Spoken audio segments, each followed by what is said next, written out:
Chemistry is awesome. Assalamualaikum warahmatullahi wabarakatuh and good afternoon guys. So ini to this lesson. Okay, hari ni kita akan teruskan dengan 17.3 di mana in this 17.3 you all are going to learn the physical properties of carboxylic acids. Okay guys, under this 17.3 jadi basically kita nak tengok ada two parts lah of this lesson. Pertama kita akan tengok tentang the physical properties itself untuk carboxylic acid ni. So what are those physical properties yang you akan belajar?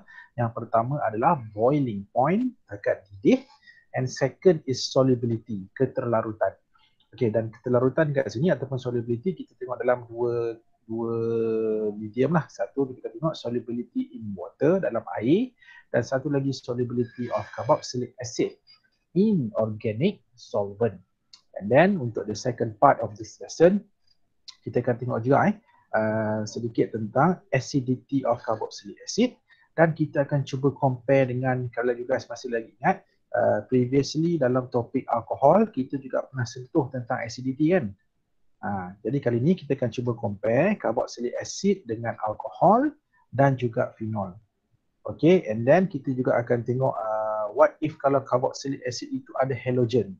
Adakah kehadiran halogen itu akan mempengaruhi acidity, dan juga katakanlah kita ada dua carboxylic acid, dua-dua tu ada halogen. Yang bezanya satu tu kedudukan halogennya dekat karbon nombor lain, satu lagi dekat karbon tempat lain. Jadi adakah itu juga akan mempengaruhi, maksudnya adakah the position of halogen akan mempengaruhi acidity.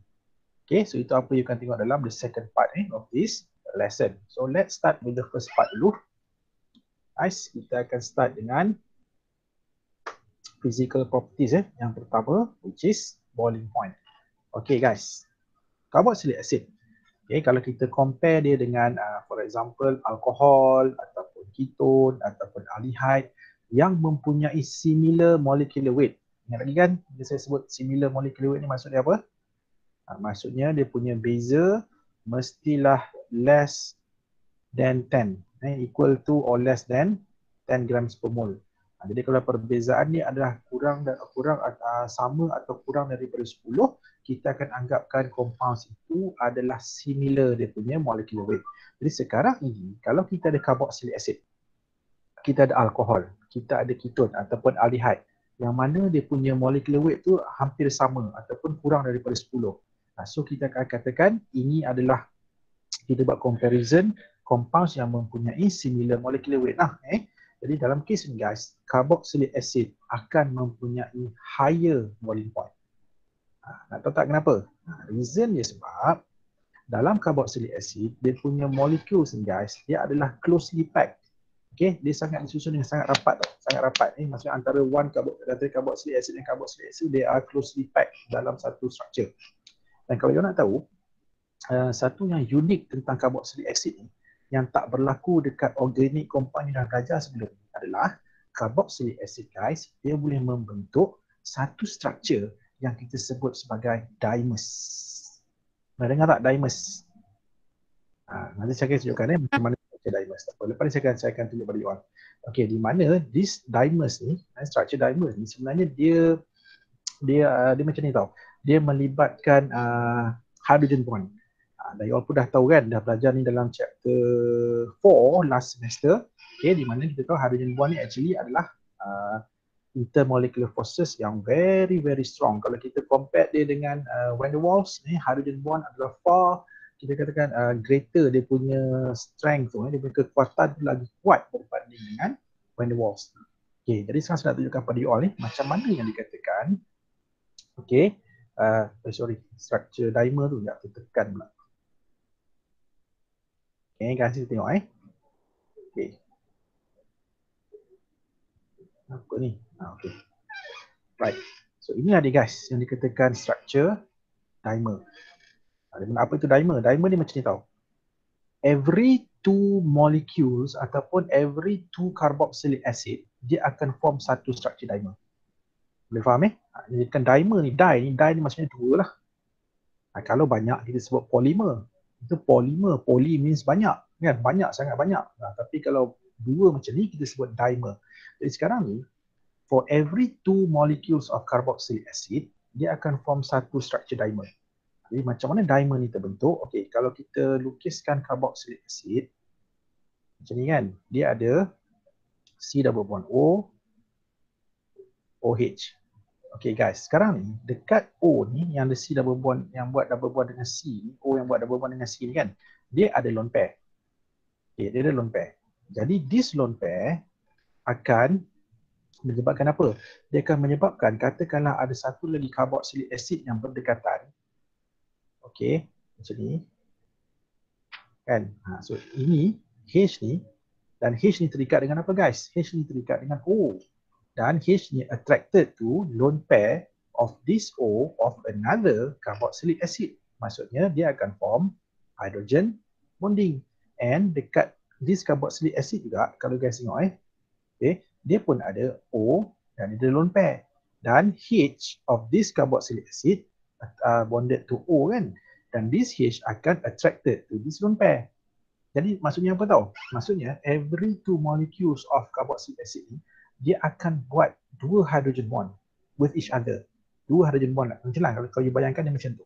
Dia akan form 2 hydrogen bond like that. Kan? Jadi sekarang ni, okay, ini satu hydrogen bond. Ini satu hydrogen bond. Yang dikatakan dimer tu guys, inilah dia. This whole structure ni. Ini kita sebut sebagai dimer. Jadi sekarang ni dalam carboxylic acid, kenapa boiling point dia tinggi? Okay, normally when we say boiling point, kita akan kaitkan dengan apa? Kita akan kaitkan dengan the strength of intermolecular forces kan. Di mana kalau IMF dia kuat, apa berlaku? Boiling point akan tinggi. Betul tak? Sebab more energy needed to break free the molecules from the attraction that hold them together. Kan, yang memegang molekul-molekul tu supaya dia kekal kan, tak terpisah. Okay, jadi sekarang ni dalam carboxylic acid, you kena faham tau, attraction yang wujud, yang pertama adalah attraction antara molecule of carboxylic acid dengan another molecule of carboxylic acid untuk membentuk dimer. Itu satu. And then antara dimer dengan dimer yang lain juga ada attraction. Faham tak? Jadi sekarang ni that's why carboxylic acid dia mempunyai boiling point yang sangat tinggi. Sebab apa? Sebab tenaga itu guys, dia diperlukan untuk apa? Yang pertama, tenaga diperlukan untuk nak pisahkan dimer dengan dimer. Faham kan? Dan yang kedua, tenaga itu diperlukan untuk memutuskan attraction yang membentuk dimer. Nampak tak? Jadi, that's why dalam kes ni, sebab tu carboxylic acid, dia akan mempunyai very high boiling point kalau kita compare dengan alkohol ataupun carbonyl compound. Tapi dengan syarat kita compare perbandingan yang dia punya molecular weight hampir sama lah. Tapi guys, itulah basically apa itu dimer.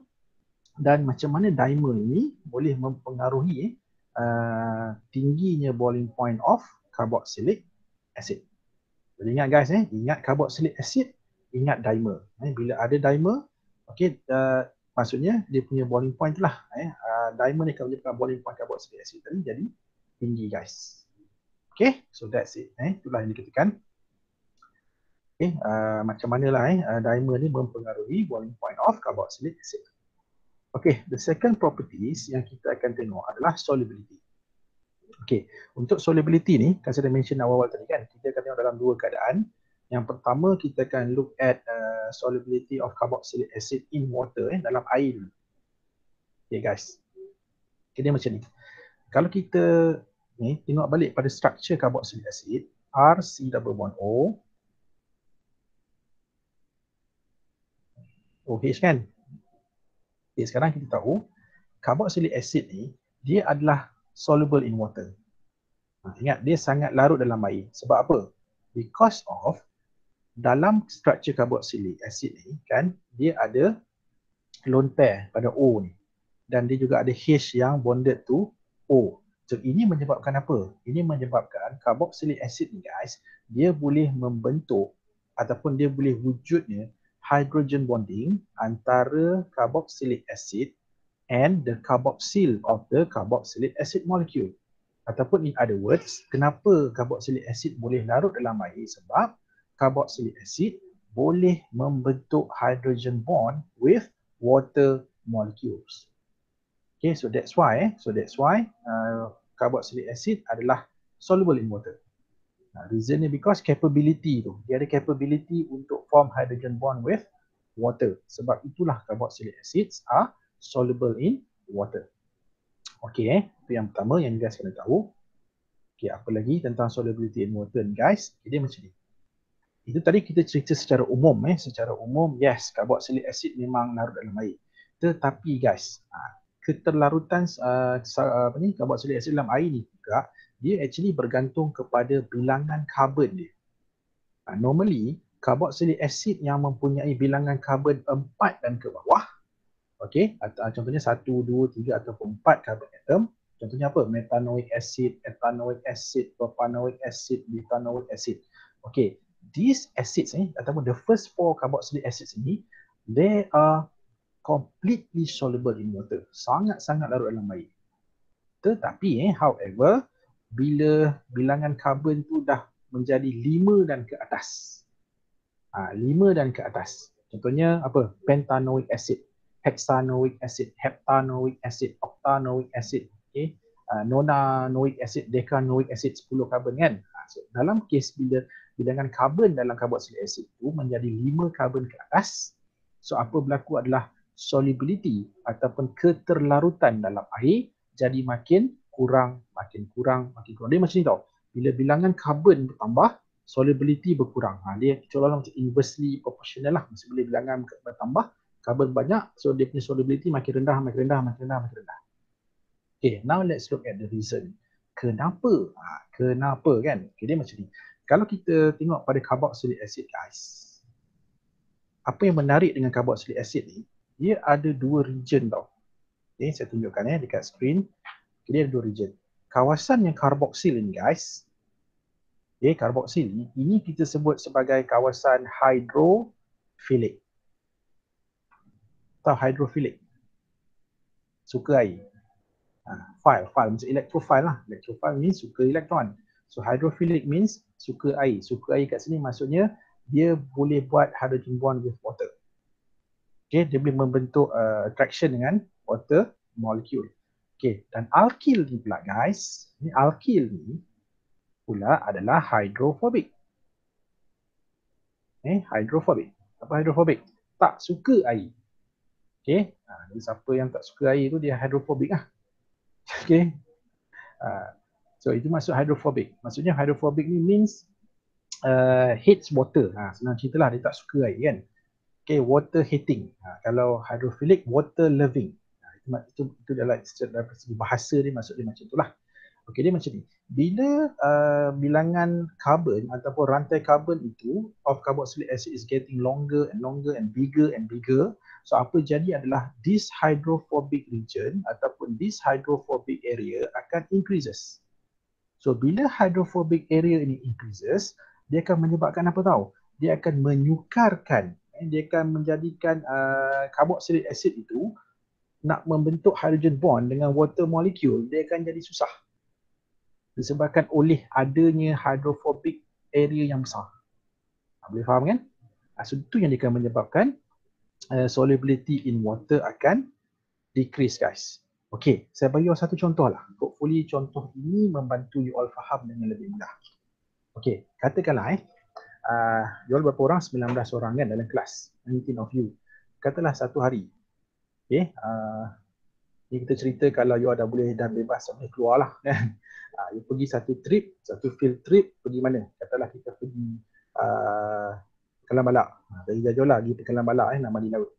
Kan? Katalah nak pergi mandi laut ni. Okey, sekarang ni daripada 19 orang, katakanlah hanya 2 orang je tak nak mandi. 2 orang je tak nak mandi. Yang lagi 17 orang tu nak mandi laut. You rasa apa jadi pada 2 orang yang tak mandi? Yang tak nak mandi laut guys? Apa jadi? Dia juga tak silap air bulan, dia juga akan ditarik masuk dalam laut. Betul tak? Betul kan? Biasanya yang 2 orang tu akan kena tarik juga masuk dalam laut. Faham tak? Sebab apa? Sebab yang suka air tu ramai.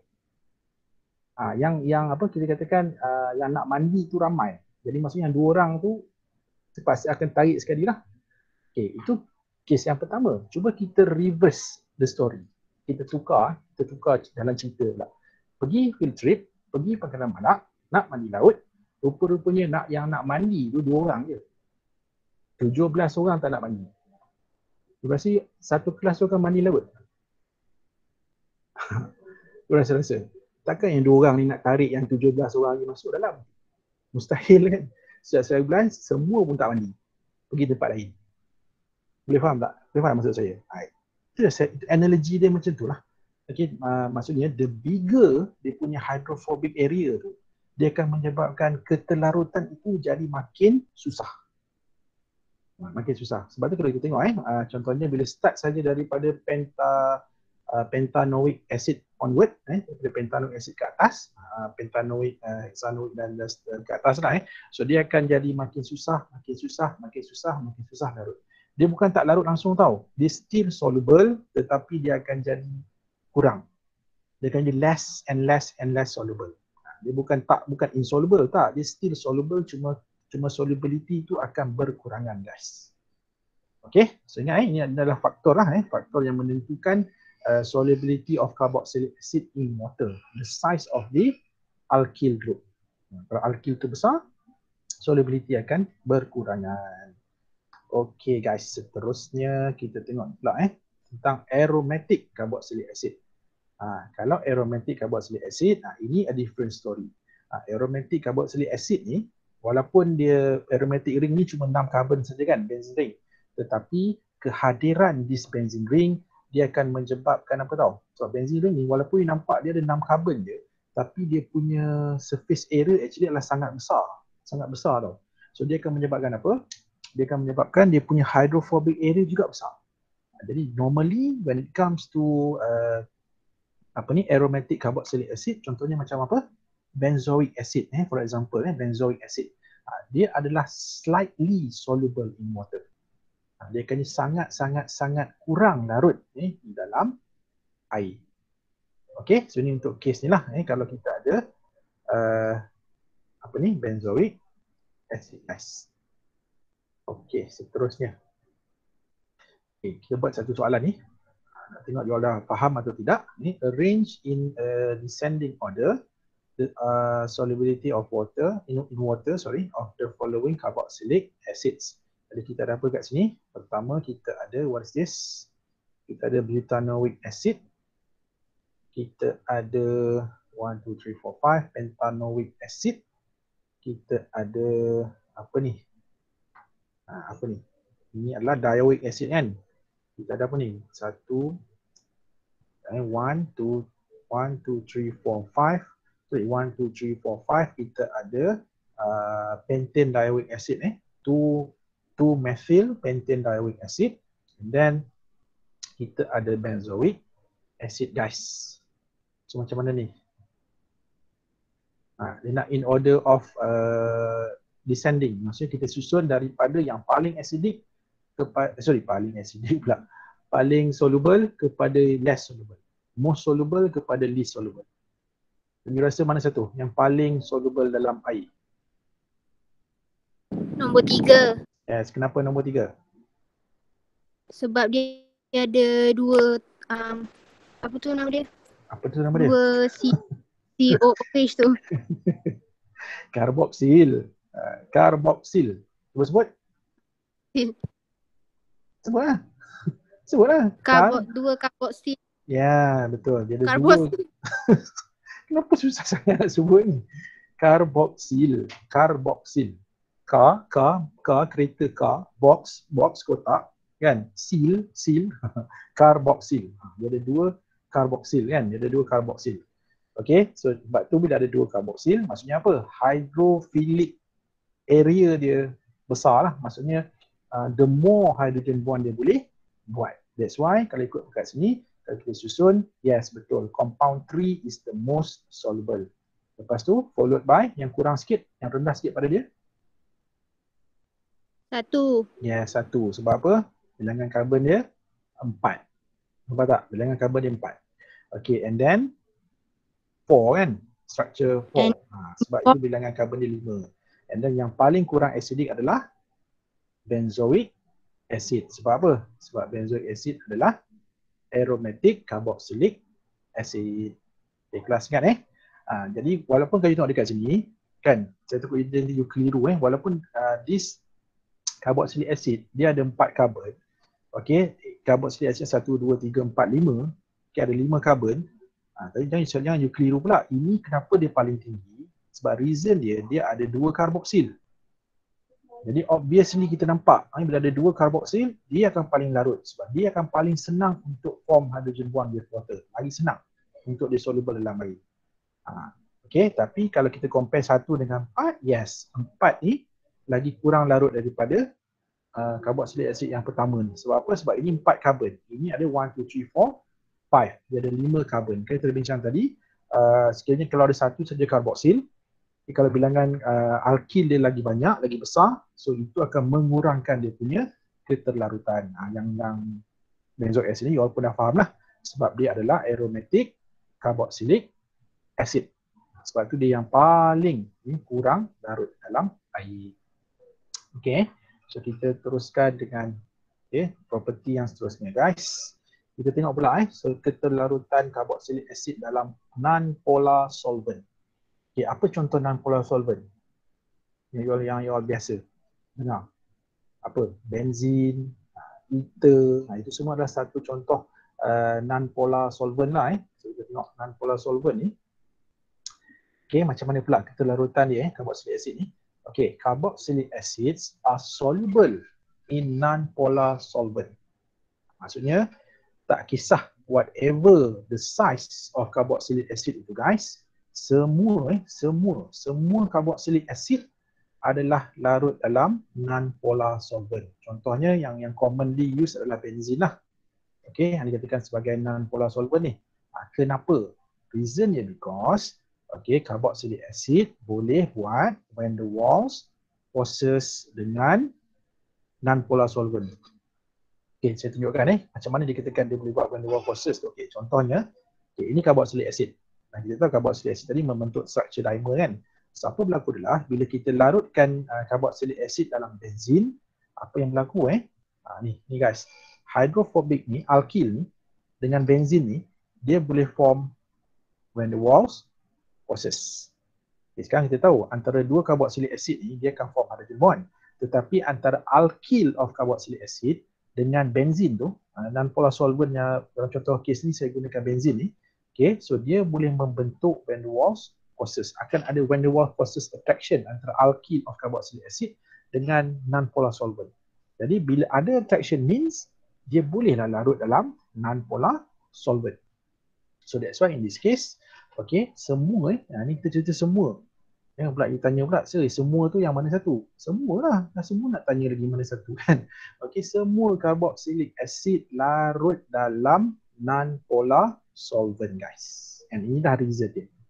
Because of the capability kebolehan dia untuk form van der Waals forces dengan non-polar solvent. Okay, kita teruskan seterusnya. Kita dah pergi pada the second part. Okay, kita dah habis untuk first part tadi. Kita dah habis dengan solubility dan juga boiling point. So seterusnya the second part of this lesson kita akan tengok tentang keasidan acidity of carboxylic acid guys. Okay, sebelum saya pergi dengan lebih detail, saya nak you all be very clear dulu. Ingat guys, carboxylic acid dia adalah weak acid. Dia adalah asid lemah. Okay, jadi bila kita sebut asid lemah ni, saya rasa you all dah familiar kan dengan terms weak acid ni kan. Dah belajar dalam chapter 7 last semester.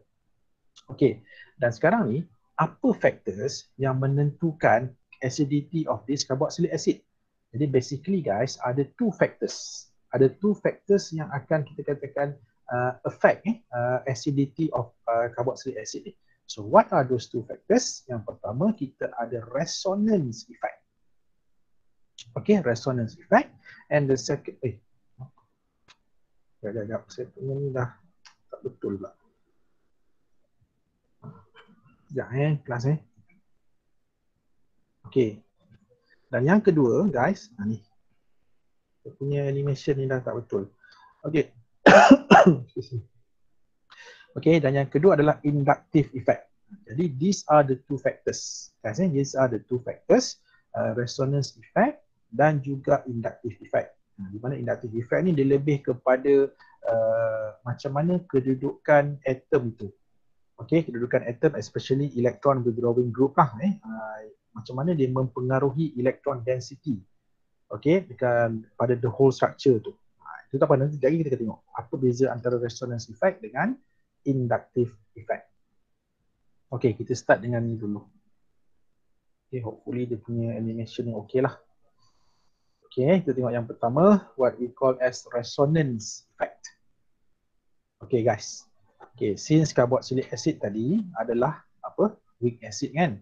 Dan you all pun dah belajar what happen to all weak acids in water. They are dissociated slightly. Kan? Dia ataupun kita katakan weak acid ni adalah slightly ionized ataupun slightly dissociates in water. But for the case of carboxylic acid, bila dia dissociate, dia akan form carboxylate ion. Cuba kita recall balik. Kalau alkohol dissociate in water akan produce apa? Alkoxide. Kan? Alkoxide. And then phenol dissociates in water akan produce phenoxide. Tapi kalau carboxylic acid in water, bila dia berlaku dissociation, dia akan produce carboxylate ion. Dan satu perkara yang menarik tentang carboxylate ion guys, tengok okay, nanti akan cerita. Saya tengok pada equation dulu, nampak? Ini kita ada carboxylic acid in water, nampak? Dia akan slightly, nampak? Mesti kena guna arrow reversible sebab dia bukan 100% ionized tau, because dia bukan weak, dia bukan strong acid. Dia adalah weak acid, sebab tu kita kena guna simbol reversible ni. So they can form this carboxylate ion and hydronium ion, H3O+. Okay. So this carboxylate ion ni, okay guys ni, carboxylate ion ni, kalau kita tengok, dia adalah suatu ion yang sangat stable. Contohnya kalau kita compare dia dengan phenoxide, you compare dia dengan alkoxide ni, carboxylate ion ini adalah far more stable than phenoxide, far more stable than alkoxide. Sebab apa? Reason dia lebih kurang sama macam phenoxide juga. Macam sebelum ni kan you dah belajar kan phenoxide, kenapa phenoxide stable? Because berlakunya delocalization kan, dari antara negative charge dekat oksigen dengan C dalam benzene ring tu. So dia menyebabkan dia stable. Dan sama juga, itu juga yang berlaku pada carboxylate. Cuma dalam carboxylate ni guys, dia punya kita sebut sebagai resonance tu, dia berlaku dekat mana tau? Okey, dia macam ni. Dalam carboxylate ion, kenapa dia stable? Because dia punya electrons are delocalized over the two electronegative oxygen atoms. Jadi macam ni. Okay, kalau kita tengok dekat screen sekarang ni, so ini adalah structure carboxylate ion. Jadi apa yang nampak dekat sini? Okay, first dia punya negative charge dekat this oxygen. Okay, dekat this oxygen here. Lepas tu, the second structure dekat this oxygen. Maksudnya dalam carboxylate ion guys, dia berbeza dengan phenoxide. Dalam phenoxide, dia antara O dengan apa? Dengan C, dengan C, dengan C dalam ring, and then balik semula pada O kan? Maksudnya dia delocalization berlaku antara oxygen atom dengan carbon atom dalam benzene ring. Tetapi dalam kes carboxylate ion ni, this negative charge, dia akan berlaku delocalization, dan dia punya delocalization ni antara dua electronegative oxygen atoms. Maksudnya antara O dengan O. O dengan O saja. O macam tu. Okay? Dan itu yang menyebabkan dia adalah sangat-sangat stable. Dia sangat-sangat stable. Jadi, bila carboxylate ion ini sangat-sangat stable kelas, kalau kita balik semula pada ini tadi, nampak tak?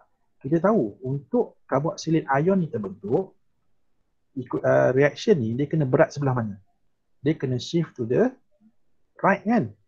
Jadi maksudnya walaupun ni berada dalam dalam at equilibrium sekarang kita pada equilibrium, apa yang berlaku adalah this reaction dia akan favors which direction?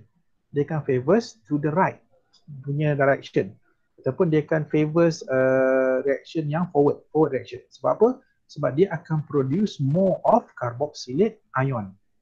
Sebab apa? Sebab carboxylate ion itu stable. Jadi bila stable, maksudnya carboxylic acid dia lebih suka hasilkan carboxylate ion berbanding dengan dikekal sebagai carboxylic acid.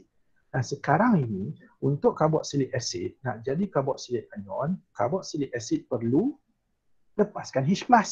Nampak tak? Jadi bila dia suka hasilkan karboksilat ion, apa maksud dia? Dia lagi senang lepaskan H+.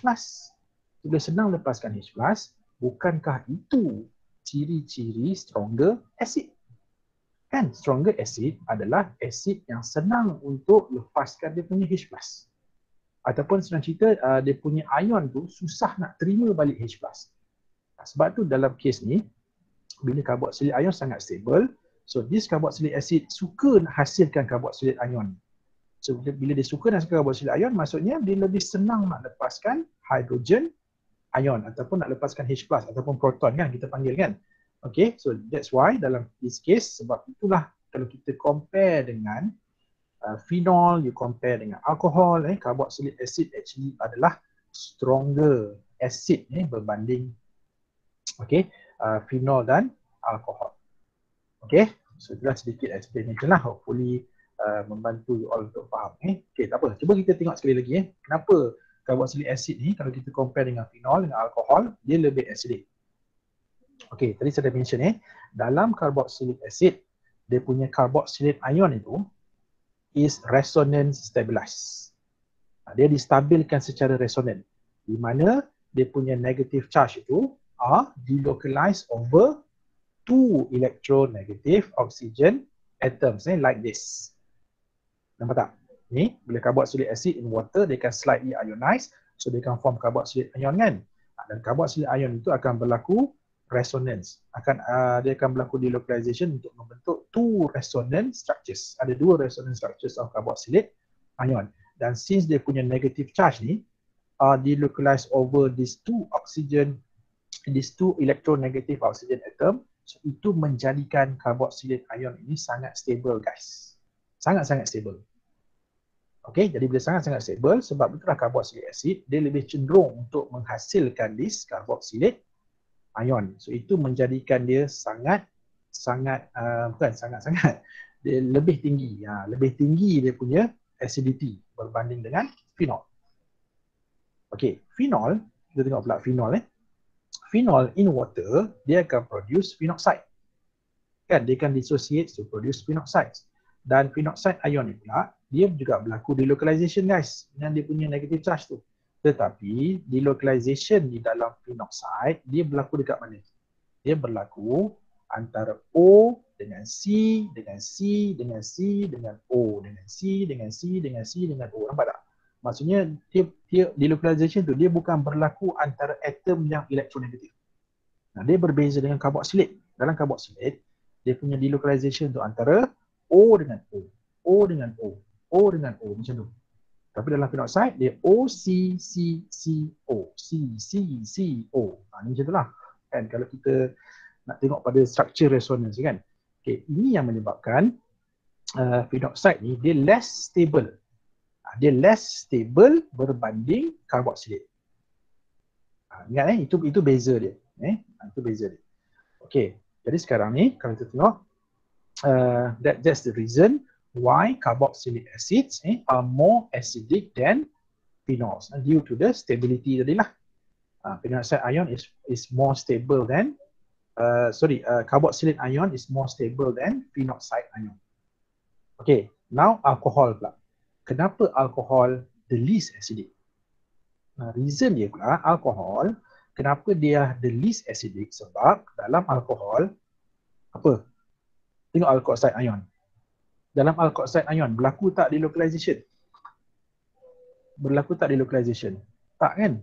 Maksudnya, for example, kita tengok alkoxide ni, dia punya negative charge ni is always here.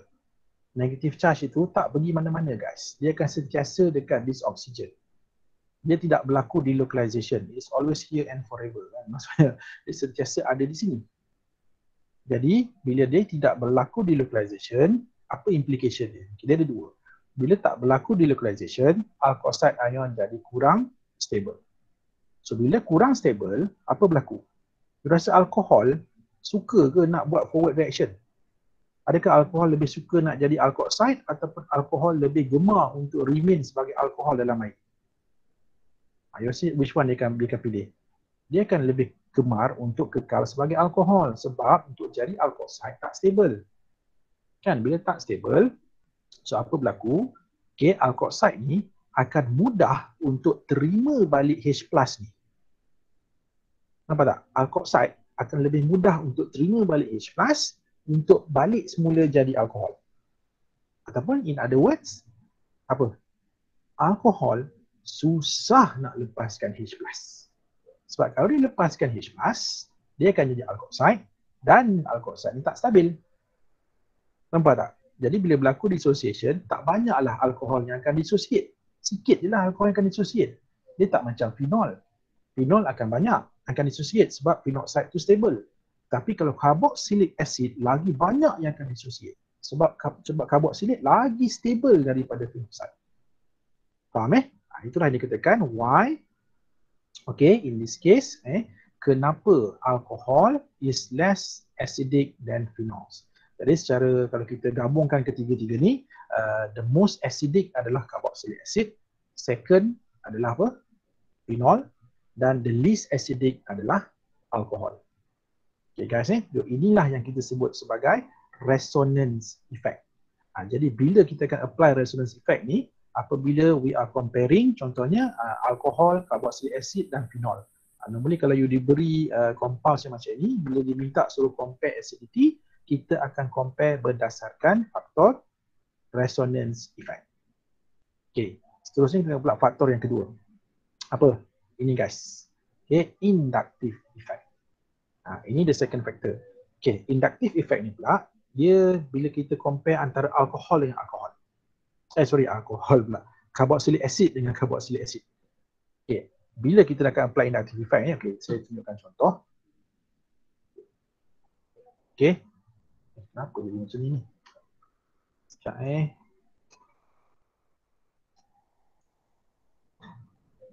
Sekejap guys, saya nak betulkan. Okay. Ini setting dah lari. Okay, dia macam ni. Normally, inductive effect ni dia akan disebabkan oleh apa tau? Dia akan disebabkan oleh substituent group. Tahu kan substituent kan? That attach to the carbon of the carboxyl. Dia akan bergantung kepada substituent ni. Apa substituent tu? Dan inilah yang akan plays a major role in determining the acidity of a carboxylic acid. Itu dikatakan inductive effect. Dan inductive effect ni guys, kita boleh pecahkan dia kepada yang pertama, inilah yang substituent group tadi, dia ada dua sebenarnya. Kita ada two categories of substituent group tau.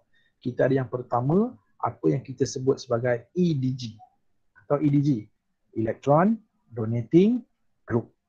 Ini kadang-kadang dalam setengah buku dia guna istilah EDG ataupun ERG, electron releasing group. Itu yang pertama. Second, kita ada electron withdrawing group lah ataupun EWG. Okey, EWG. Okey, apa contoh-contoh EDG electron donating group ni? Antaranya adalah alkyl. Alkyl, apa lagi? Kita ada hydroxy, hydroxyl. Okey, kita ada OR ni. Ini adalah antara contoh-contoh EDG, electron donating group, kumpulan penderma elektron. Okey, and then how about EWG? EWG pula antara contohnya adalah ni lah. Kita ada NO2, nitro.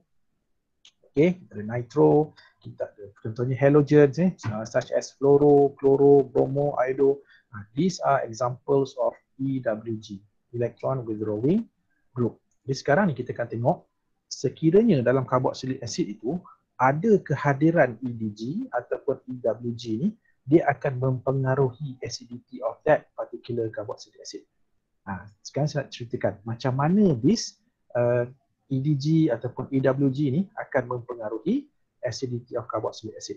Kita akan go case by case. Right. Okay. Sebelum tu saya ceritakan sedikit dulu apa peranan EWG dan EDG ni, electron withdrawing group dan juga electron donating group. Okey, ini contoh dia. Katakanlah kita ada carboxylate, okay, dan carboxylate ini bonded to an EWG. EWG ialah electron withdrawing group lah. Dan apa EWG ni tadi? Sama ada alkyl ataupun bukan alkyl, halogen halogen ataupun nitro tadi beberapa contoh tadi, itu adalah kita sebut sebagai EWG. Dan guys, nak tahu tak, EWG ni dia akan menyebabkan apa tahu? Yang pertama, okay, EWG ni akan delocalize the negative charge. Kenapa dia akan delocalize the negative charge? Sebab nama dia sendiri adalah apa guys? Electron withdrawing group, kumpulan penarik elektron. Itu maksud electron withdrawing group. Jadi, when this carbon of carboxyl ni bonded dengan EWG, so apa yang berlaku adalah EWG dia akan delocalizekan negative charge ni pergi dekat dia. Sebab dia akan tarik elektron. Jadi bila dia tarik elektron pergi dekat EWG, so apa akan berlaku? Dia akan menyebabkan carboxylate ion jadi lagi stable. Lagi stable. Tahu, bila lagi stable, apa kaitan dengan acidity? Dia akan increases acidity. Jadi ingat untuk carboxylic acid, kehadiran EWG dia menyebabkan acidity increase. On the other hand, bila this carboxylate bonded to an EDG ataupun electron donating group. Electron donating group lah dia terbalik. Dia opposite of EWG. Kenapa? Bila kita ada carboxylate bonded dengan EDG, dia akan menyebabkan carboxylate ion tu jadi tak stable. Jadi tak stable ataupun dia akan destabilize the carboxylate ion. So bila jadi tak stable, you rasa dia akan hasilkan ke carboxylate ion?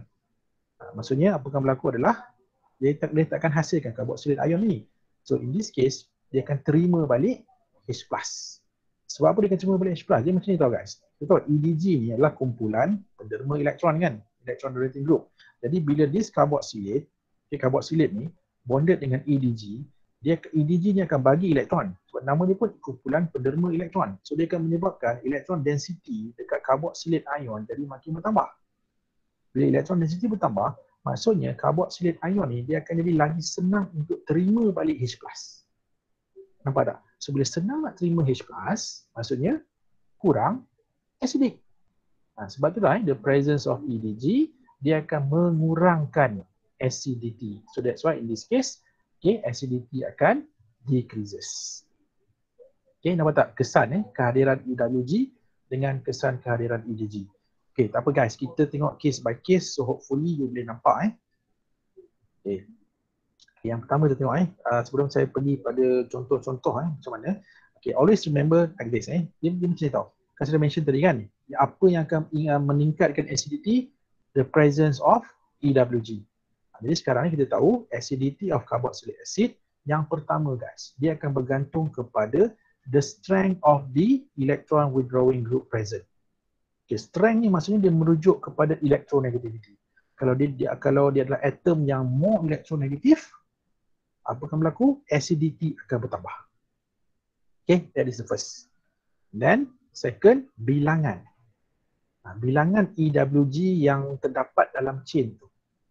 Lagi banyak EWG, lagi banyak yang menarik elektron, lagi stable carboxylate ion. Itu yang kedua. Yang ketiga adalah kedudukan, position of EWG itu daripada carboxyl. Jadi kalau jarak dia tu lagi dekat dengan carboxyl, so dia akan lagi kuat tarik elektron kan? Nampak tak? Maksud saya jarak tu, maksud kedudukan tu dia akan mainkan peranan. Tak apa guys, kita tengok contoh lah, senang baru dia nampak. Tengok contoh yang pertama. Sekarang kita ada dua carboxylic acid. Satu kita ada ethanoic acid dan yang kedua kita ada chloroethanoic acid. Apa beza antara dua ni? Yang ni tak ada EWG. Nampak tak? Dia tak ada EWG. Tetapi ethanoic acid ni dia ada chloro. Dan kita tahu chloro adalah EWG. Kan? Jadi bila EWG, apa yang chloro ni akan buat? Dia akan tarik elektron pergi dekat dia. Sebelum tarik elektron pergi dekat dia, apa akan berlaku? H ni lagi senang nak putus. Sebab dia akan, elektron tu akan banyak bertumpu pergi dekat klorin. So dia akan menyebabkan ikatan antara O dengan H ni lebih senang putus. Sebab lebih senang putus maksudnya dia lebih senang untuk dermakan H+. So that's why kalau kita tengok in terms of dia punya pKa, you guys ingat ke lagi ke tak ni? pKa ni you belajar dalam chapter 7 last semester. Sekarang kita tahu pKa sama dengan negative log Ka kan. Kalau dah lupa kena tengok balik nota sem lipas. Dan kita tahu pKa ni apa? pKa ni actually is a measurement of acidity strength. Lagi rendah nilai dia, maksudnya dia adalah more acidic. Sebab tu kalau kita tengok dekat sini, Kenapa chloroethanoic acid is more acidic? Okay, because of the presence of this EWG. Kan sudah kita sudah mention awal tadi, the presence of EWG akan increase acidity. Dia akan menyebabkan this carboxylic acid actually lagi senang untuk lepaskan H berbanding dengan dia terima H. You faham Okay. Sebab kalau tengok dekat sini kan, pKa dia rendah kan, bila pKa rendah, Ka dia tinggi, acidity dia bertambah. Okay, itu yang pertama, the first case. Okay guys, the second, ini bukan second lah, ini actually adalah explanation sebenarnya lah, explanation kepada kenapa pKa tadi berbeza. Okay, ini just ulangan sajalah kepada apa yang saya dah cakap tadi sebenarnya. Kita teruskan ni, klorin adalah EWG. So bila klorin adalah EWG, kehadiran klorin ni dia akan menyebabkan carboxylate ion yang terhasil itu jadi lebih stable. Kan, jadi lebih stable because of inductive effect tadi lah. Kan, jadi dia akan menyebabkan negative charge tu akan delocalize, okay, dengan lebih mudah over the oxygen atom of the ion. And sekejap. Ya, saya kenapa saya punya animation ni sekarang dia suka tak keluar yang last tu tau. Therefore, a more stable anion is formed which makes the acid stronger.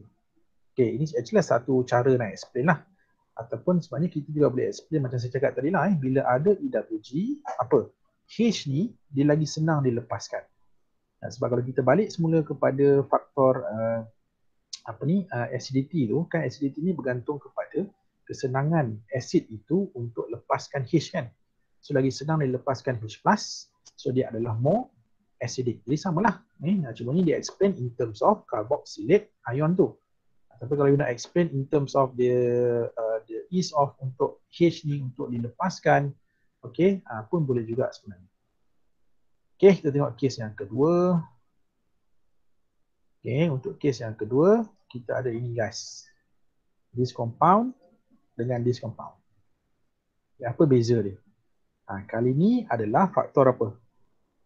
Type of EWG, jenis EWG, ataupun kita katakan the strength of EWG. Okay, sekarang kita tahu antara dua carboxylic acid ni dia ada fluoro, dia ada chloro. Dan kita tahu fluorine dengan chlorine, fluorine is more electronegative than chlorine. Maksudnya siapa yang lagi kuat tarik elektron? Fluorine kan? So fluorine lagi kuat tarik elektron berbanding dengan chlorine. So in this case guys, apa yang berlaku adalah walaupun dua-dua tu adalah EWG, tetapi since fluorine is more electronegative than chlorine, so fluorine is able to attract electron stronger than chlorine. Dia lagi kuat untuk tarik elektron berbanding dengan chlorine.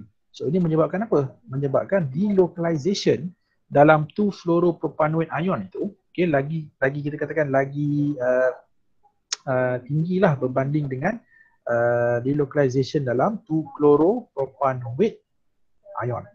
Ataupun kita boleh explain juga, kita boleh kata dalam 2-fluoropropanoic acid ni dia lagi senang lepaskan H berbanding dengan 2-chloropropanoic acid.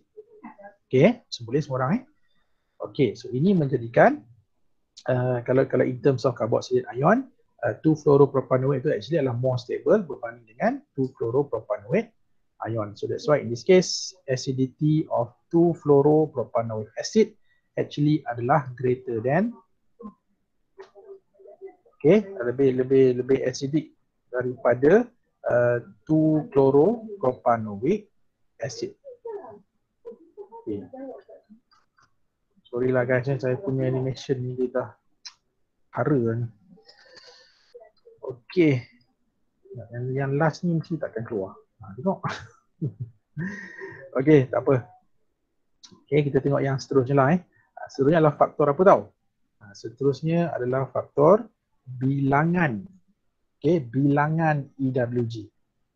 Bilangan EWG. Tadi first kita tengok satu ada EWG, satu tak ada EWG. Second, dua-dua ada EWG, tetapi satu tu more electronegative, satu lagi less electronegative. Okay, case yang ketiga ni guys, kita tengok pula di mana satu tu ada more EWG, satu ada less EWG. Contohnya macam mana? Macam ni. Nampak? Ini kita ada 2,2-dichloro. Okay, 2,2-dichloro propanoic acid. compare dengan 2-chloropropanoic acid. You rasa mana lagi tinggi acidity? Of course, yang banyak EWG. Okay, sebab apa? Sebab the more EWG it has, okay, so apa akan berlaku? Dia akan melemahkan lagi ikatan antara O dengan H. So H plus is easily donated. Lagi senang untuk dilepaskan H plus. Okay, ataupun kita boleh katakan bila dia jadi carboxylate ion, dia punya carboxylate ion tu lagi stable bila ada lebih banyak EWG. Jadi ingat the more EWG it has, the more acidic it is. Okay, ini kes yang ketiga lah, contoh yang ketiga. Okay, kita tengok pula contoh yang keempat. Okay, contoh yang keempat pula adalah position, kedudukan. Kedudukan EWG tu pula macam mana, sorry dia terhalang. Okay. Macam mana kedudukan EWG tu mempengaruhi. Okay, dia macam ni. Saya bagi contoh kita ada, kita dah nak habis dah sikit lagi sabar, nak habis dah sikit lagi. So kita ada these two examples guys. Kita ada first 2-chlorobutanoic acid dengan you ada 4-chlorobutanoic acid. Okey, dalam kes macam ni bilangan sama. Kan? Bilangan sama, jenis EWG pun sama, dua-dua tu ada kloro. Cuma apa yang membezakan guys? Jarak antara EWG dengan karboksil. Nampak? Jarak antara EWG dengan karboksil.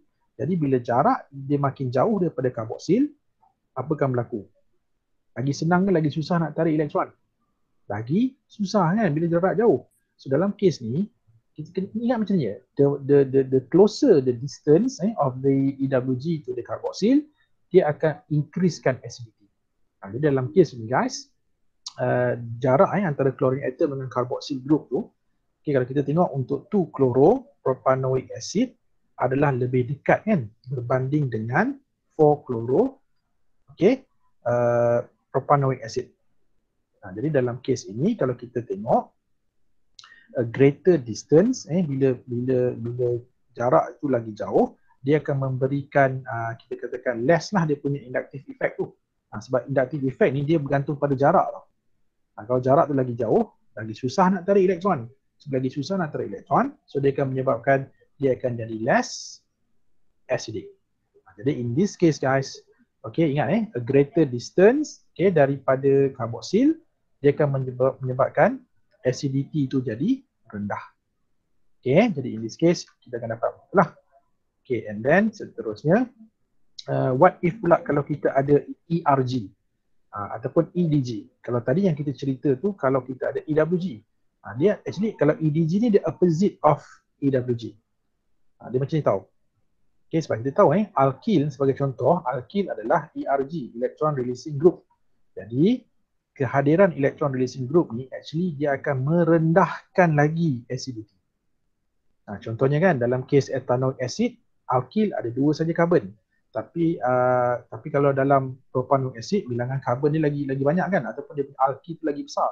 So bila alkyl lagi besar, dia akan mengurangkan acidity guys. Jadi in this case ingat EDG ataupun ERG akan destabilize the carboxylate ion, so therefore dia akan reduce dia akan reduce acidity of carboxylic acid.